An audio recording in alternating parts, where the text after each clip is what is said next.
Break के बाद स्वागत बढ़ते आगे। रघुवर दास एक्टिव पॉलिटिक्स में अपनी दूसरी पारी की शुरुआत कर चुके हैं। उन्होंने खरमास के महीने में बीजेपी की सदस्यता ग्रहण की है, जिसे लेकर विरोधी चुटकी ले रहे हैं। लेकिन रघुवर का इतिहास कुछ और ही बता रहा है। ये रिपोर्ट देखिए।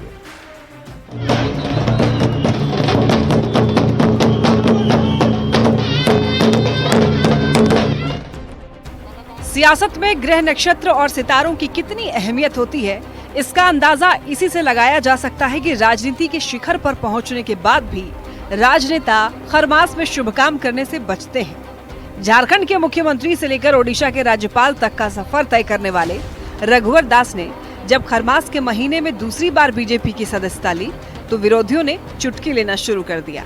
हालांकि इस पर ज्योतिष और वरिष्ठ पत्रकारों का क्या कहना है, ये सुन लीजिए। रघुवर जी की जहाँ तक बात है, वो मुख्यमंत्री भी बने थे खरमास में ही, हाँ, और 5 साल तो पूरा किया ही उन्होंने। सरकार उनकी नहीं रही, उसके दूसरे कारण है, वो केवल खरमास का मामला नहीं था। आने वाले समय में जो ग्रहों की दशा चल रही है, बृहस्पति की अंतर्दशा के साथ ही शुक्र की प्रत्यंतर दशा उनके लिए काफी शुभकारी होगा और इसमें उन्हें किसी बड़ी जिम्मेदारी मिलने की आशंका है। हालांकि रघुवर दास झारखंड के एकमात्र ऐसे मुख्यमंत्री बने हैं जिन्होंने अपना कार्यकाल पूरा किया और उस पर भी दिलचस्प ये है कि उन्होंने सीएम का शपथ ग्रहण भी खरमास महीने में ही लिया था। लेकिन सियासत बहाना ढूंढती है और जेएमएम ने इसी बहाने चुटकी ली तो बीजेपी ने भी तुरंत पलटवार कर दिया। पुनः वापसी जो उनकी हुई खरमास के महीने में, आप समझ सकते हैं कितना बड़ा अशुभ संकेत भारतीय जनता पार्टी के लिए आने वाले समय में है। अभी जो स्थितियां हैं, उससे भी बदतर स्थिति भाजपा की होने वाली है, मैं आपको बता दूं। तो रघुवर दास जी का कुंडली देखने के बजाय, भारतीय जनता पार्टी का कुंडली देखने के बजाय अपनी पार्टी का कुंडली देखें तो बेहतर होगा। रघुवर दास की रांची वापसी ने प्रदेश की सियासत में एक नई सियासी बहस छेड़ दी है। खरमास से रघुवर दास का नाता कोई नया नहीं है। झारखंड में मुख्यमंत्री पद की जब उन्होंने कमान संभाली थी तब भी महीना खरमास का ही था और लिहाजा उन्होंने झारखंड के पहले ऐसे मुख्यमंत्री रहे हैं जिन्होंने अपने 5 साल का कार्यकाल भी पूरा किया। कुल मिलाकर रघुवर दास का खरमास प्रेम अब उभर कर सामने आ रहा है और एक बार फिर उन्होंने बीजेपी में खरमास के महीने में ही दूसरी बार एंट्री मारी है। रघुवर दास की एक्टिव पॉलिटिक्स में दोबारा एंट्री बीजेपी के लिए कितना फायदेमंद रहता है, ये तो वक्त ही बताएगा। लेकिन उनके आने से ही प्रदेश की सियासत गर्मा जरूर गई है। रांची से न्यूज़ 18 के लिए संजय कुमार सिन्हा की report.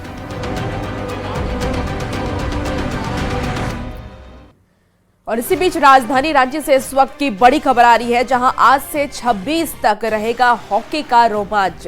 Women's hockey Indian league की आज से शुरुआत होगी। 4 टीमों ने इसमें हिस्सा लिया है। आज दिल्ली एसजी पाइपर्स और उड़ीसा वॉरियर्स के बीच ये मुकाबला होना है। मरांग गोम के जयपाल सिंह मुंडा स्टेडियम में ये मैच खेला जाएगा। ये मुकाबला होगा Delhi SG pipers, Orissa warriors, Bengal tiger और सुरमा हॉकी क्लब ने टूर्नामेंट में हिस्सा लिया। 26 जनवरी को ये मैच खेला जाएगा। फाइनल मुकाबला होगा शाम के 7:30 बजे से। कल्पना सोरेन इसका उद्घाटन करेंगी और 8:30 बजे मैच खेला जाएगा और ये पहला मुकाबला 8:30 बजे होना है। आपको बता दें कि दिल्ली की कप्तान नवनीत कौर और उड़ीसा की कप्तान नेहा गोयल के बीच ये मुकाबला होगा।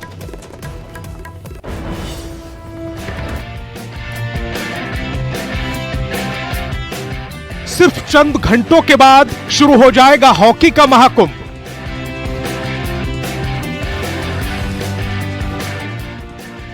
खिलाड़ी तैयार, बस मैदान में उतरने भर का इंतजार और उसके बाद देखने को मिलेगा हॉकी का रोमांच। राजधानी रांची का मोहराबादी मैदान इस रोमांच का गवाह बनेगा।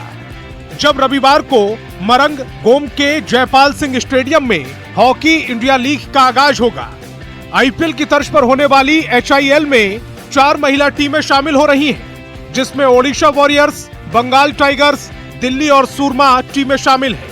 रांची की पब्लिक बंगाल टाइगर्स की कप्तान उदिता की अद्भुत खेल का लुत्फ उठाने के लिए उत्साहित है, जो ऑक्शन में 32 लाख की सबसे ऊंची बोली का रिकॉर्ड बना चुकी हैं। ये बहुत बड़ा प्लेटफॉर्म है हमारे लिए और यंगेस्ट जनरेशन जो आने वाली है इंडिया की, उसके लिए काफ़ी बड़ा प्लेटफॉर्म है कि हमें न्यू यंगस्टर्स यहाँ से मिल सकते हैं। जैसे बॉयज़ को मिले थे, क्योंकि 2013 में जो HIL हुआ था वहाँ से काफ़ी लड़के हैं जो अभी रिप्रेजेंट कर रहे हैं नेशन को। तो मुझे लगता है कि गर्ल्स में भी काफ़ी यंगस्टर जो टैलेंटेड यंगस्टर्स हैं वो निकलेंगे। 25 से स्टार्ट हो गई थी ट्रेनिंग और काफ़ी अच्छी हमारी बॉन्डिंग बनी है कॉर्नर प्लेयर्स के साथ और काफ़ी फन किया है। ट्रेनिंग में भी काफ़ी अच्छे से प्रैक्टिस की है, तो तैयारी हमारी पूरी है। स्ट्रक्चर वगैरह हमने काफ़ी डिसाइड किया कि हमें किस स्ट्रक्चर से खेलना है और कौन कहाँ पे खेलेगा, तो ऑलमोस्ट हमारी पूरी तैयारी हो चुकी है। भारतीय हॉकी टीम की कप्तान और झारखंड की शान सलीमा टेटे भी अपने होम स्टेट के लोगों का मनोरंजन करने के लिए पूरी तरह तैयार है। तो हम बहुत ज़्यादा एक्साइटेड हैं पूरी टीम ने, और हमारी टीम तो है ही क्योंकि ये पहली बार है, और सच में दिल से बताऊं मैं तो बहुत ज़्यादा एक्साइटेड हूँ। इस बार का संडे रांची वालों के लिए सुपर संडे है, क्योंकि हॉकी के सूरमा जब भिड़ेंगे तो झूमेगा पूरा झारखंड। न्यूज़ 18 के लिए रांची से संजय सिन्हा की रिपोर्ट। स्कूल को शिक्षा का मंदिर कहा जाता है। उसी शिक्षा के मंदिर से ऐसी खबर सामने आई है जिसे सुनकर आप भी शर्मिंदा हो जाएंगे। धनबाद में एक निजी स्कूल की प्रिंसिपल छात्राओं के पिंडे मनाने से इतना नाराज हो गई और ऐसी तुगलकी सजा दे डाली जिसे कहने में भी शर्म आ रही है। बिना शर्ट छात्राओं को घर भेजने के इस मामले ने कई सवाल खड़े कर दिए हैं। ये रिपोर्ट देखिए। जितनी भी लड़कियां थी वहां पे मौजूद, सबके शर्ट को उतारने का आदेश जारी किया। शर्मनाक, शर्मनाक, शर्मनाक। आज तो शर्म भी शर्मिंदा है उस प्रिंसिपल के तुगलकी फरमान पर, जिसने पेंडे मनाने की छात्राओं को ऐसी सजा दी जिसे सुन शरीर सिहर उठता है, सिर शर्म से झुक जाता है, नजर से नजर नहीं मिल पाती, हया अपने हाथों से अपना गला घोट लेती है। अब आप सोचिए ना, कल्पना करिए, मुझे बोलते हुए मेरा मुंह कांप रहा है।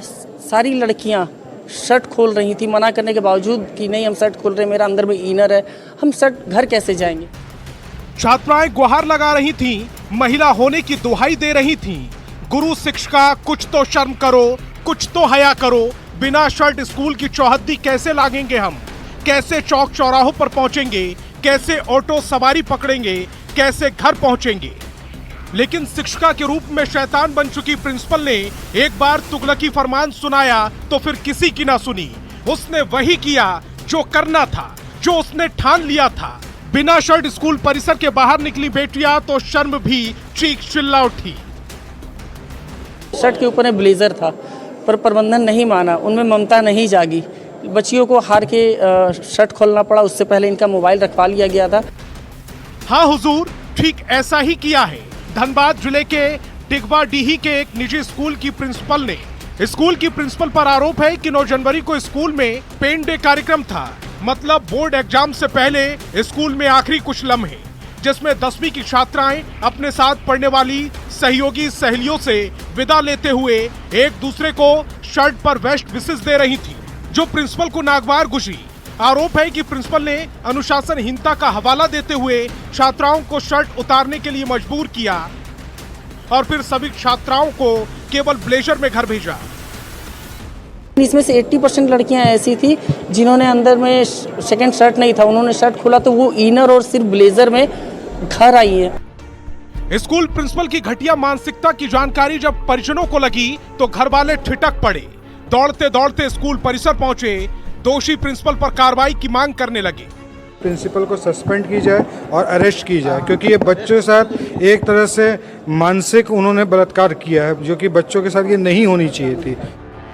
मामले की जानकारी मिलते ही उपायुक्त ने गंभीरता दिखाई, एक विशेष टीम का गठन किया और दोषियों पर कड़ी कार्रवाई का भरोसा भी दिया।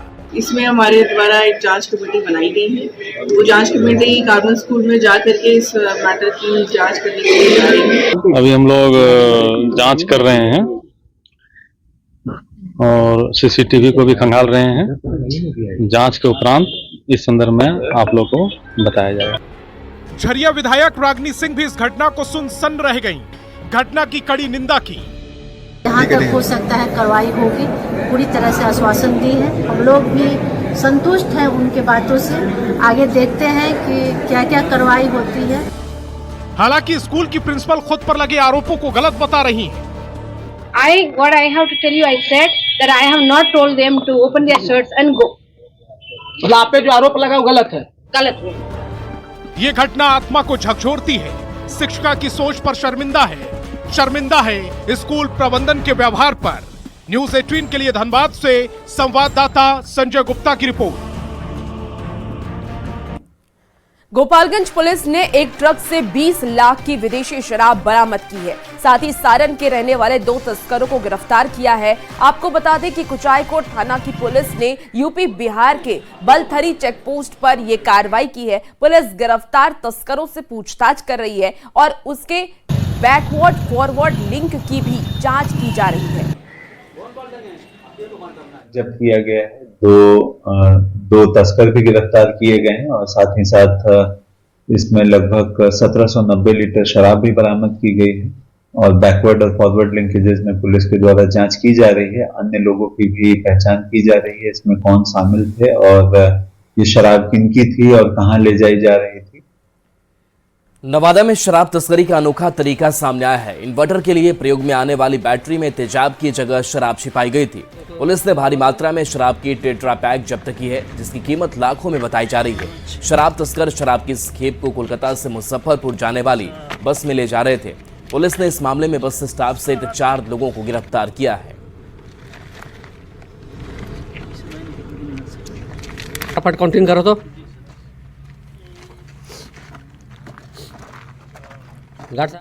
और अब खबर आरा से है। आरा के ग्रेनी नगर पंचायत में अलाव की कोई व्यवस्था नहीं है। लोगों ने अपने स्तर से जैसे तैसे अलाव की व्यवस्था की है और ठंड से बचने की कोशिश कर रहे हैं।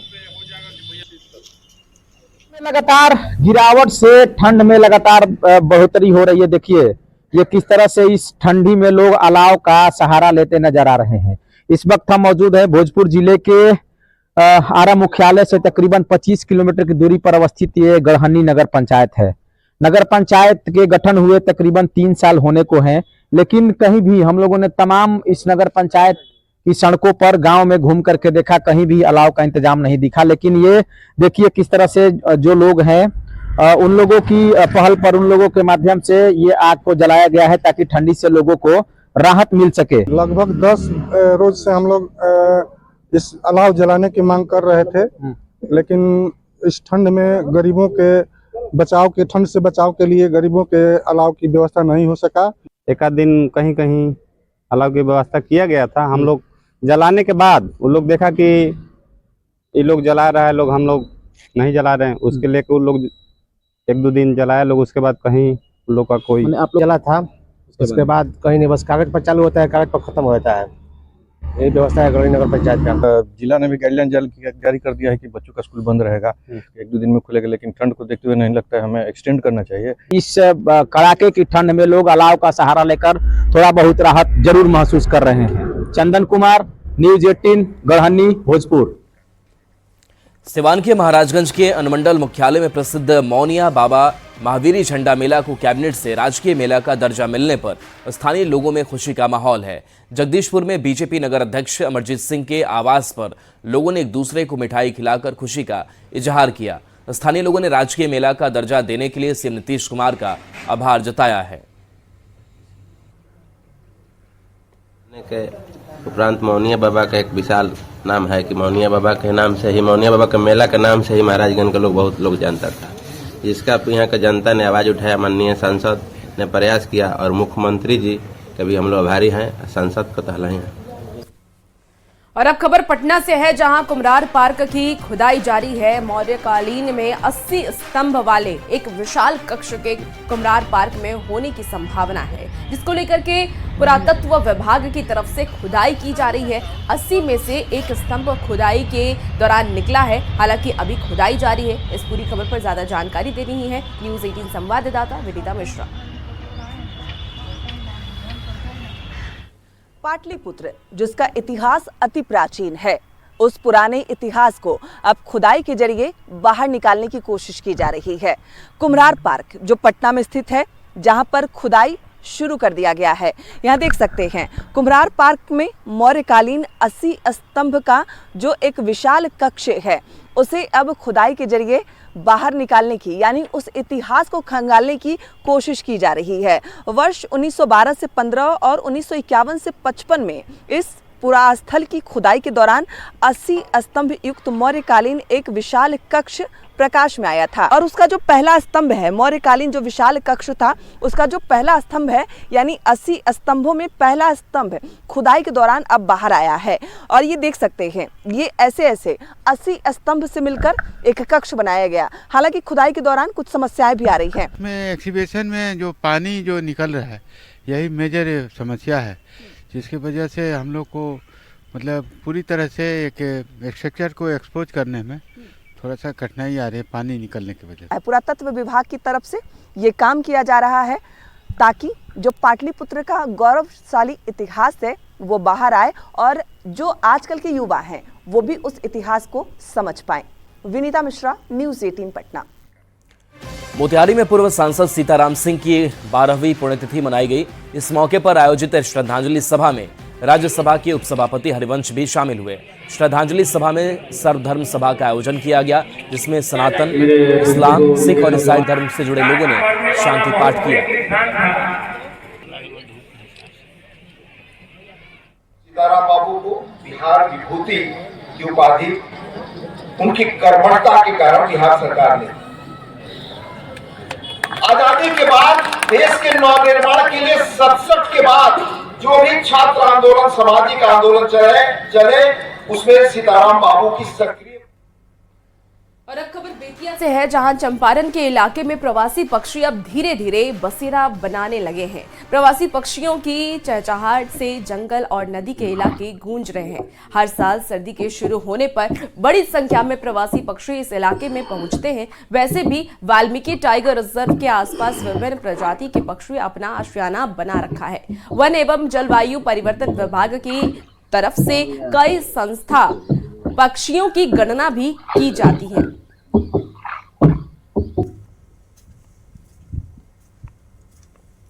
ये जानने के लिए होता है कि क्या स्थिति है और कैसी परिस्थिति है पक्षियों के लिए, प्रवासी पक्षियों के लिए। उस सेंसस में लगभग एक दिन में लगभग 35 प्रजाति गंडक के क्षेत्र में पाया गया और लगभग 245 पक्षियों की गणना की गई। परंतु ये एक इनिशियल स्टेज है, पोस्ट बर्थ सेंसस अभी तुरंत कराई जाएगी थोड़े दिन के बाद। खबर शेखपुरा से, जहां के हुसैनाबाद रेलवे गुमटी के पास से कुपरी पुल बनाए जाने की सहमति मिल गई है। आरएलएम के प्रदेश प्रवक्ता राहुल कुमार ने जानकारी देते हुए बताया कि रेलवे विभाग ने इस प्रोजेक्ट के लिए डीपीआर तैयार करने की स्वीकृति दे दी है। इस परियोजना पर जल्द ही काम शुरू किया जाएगा। इस पुल के निर्माण से रेलवे गुमटी के पास लगने वाले जाम की समस्या से राहत मिलेगी। साथ ही इस परियोजना के लिए उपेंद्र कुशवाहा को श्रेय दिया। दिसंबर को उन्होंने स्टैंडिंग कमेटी में इस बात को उठाया कि शेखपुरा का जो रेलखंड जो आता है क्यूल गया रेलखंड में 10 नंबर का जो फाटक है वहां पे वो बने, तो उस पर सैद्धांतिक तौर पर रेलवे बोर्ड ने इनको सहमति दे दी है। पटना में चोरी की वारदात, एक और वारदात सामने आई है। न्यू पाटलिपुत्र कॉलोनी में श्री श्याम इनक्लेव और हाईटेक क्लास अपार्टमेंट के 2 फ्लैटों में एक चोर ने 42 लाख रुपए के गहने और 75,000 नगद की चोरी कर ली। चोरों की जो चोरी की तस्वीर है वो भी सीसीटीवी कैमरे में कैद हो गई है। तस्वीरें इस वक्त आप टीवी स्क्रीन पर देख पा रहे होंगे किस तरीके से चोरी की घटना को अंजाम दिया गया। पुलिस सीसीटीवी फुटेज के आधार पर मामले की जांच कर रही है।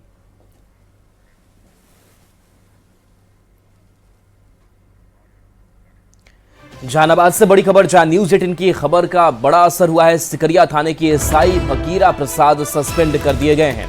शराब पीने के वायरल वीडियो पर यह कार्रवाई की गई है। एसपी ने जांच शुरू कर दी है। तो सिकरिया थाने के एसआई सस्पेंड किए गए हैं। एसआई फकीरा प्रसाद सस्पेंड किए गए हैं। एसपी ने जांच की और उन्हें निलंबित कर दिया गया। शराब पीने का वीडियो वायरल हुआ था और इसी मामले में यह कार्रवाई हुई है।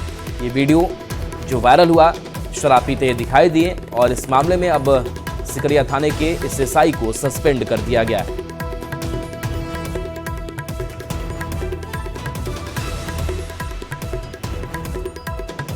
और इसी बीच समस्तीपुर से बड़ी खबर आ रही है, जहां सीएसपी संचालक से बड़ी लूट हुई है। गोली मारकर पैसों से भरा बैग लूट लिया गया। 2.95 लाख रुपए की लूट की वारदात को अंजाम दिया गया। गंभीर हालत में ये उनका इलाज चल रहा है। आपको बता दें कि जगमोहरा में सीएसपी चलाता है नवीन। तो इस वक्त की आपको बड़ी खबर समस्तीपुर से बता रहे हैं, जहां एक बड़ी लूट की घटना को अंजाम दिया गया। सीएसपी संचालक से बड़ी लूट की गई है। गोली मारकर पैसों से भरा बैग लूट लिया गया, जिसमें 2.95 लाख रुपए रखे थे और उसे लूट लिया गया है। फिलहाल उनकी हालत गंभीर बताई जा रही है। अस्पताल में उनका इलाज जारी है। चाईबासा से बड़ी खबर, जहां नक्सलियों की साजिश पर पानी फिरा है। सुरक्षा बल को बड़ी कामयाबी हाथ लगी है। कोल्हान जंगल में आईडी बम मिला। 5 किलो का ये आईडी बम मिला, जिसकी संख्या 3 थी। सुरक्षा बलों ने इसे नष्ट किया। नक्सलियों की साजिश नाकाम की गई। भाकपा माओवादी ने ये बम प्लांट किया था, जिसको डिफ्यूज किया गया।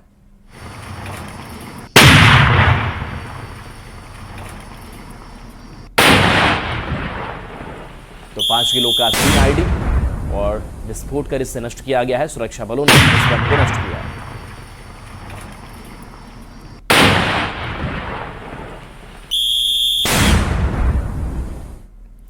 फिलहाल इस बुलेटिन में नई खबरों का सिलसिला न्यूज़ 18 बिहार झारखंड पर जारी।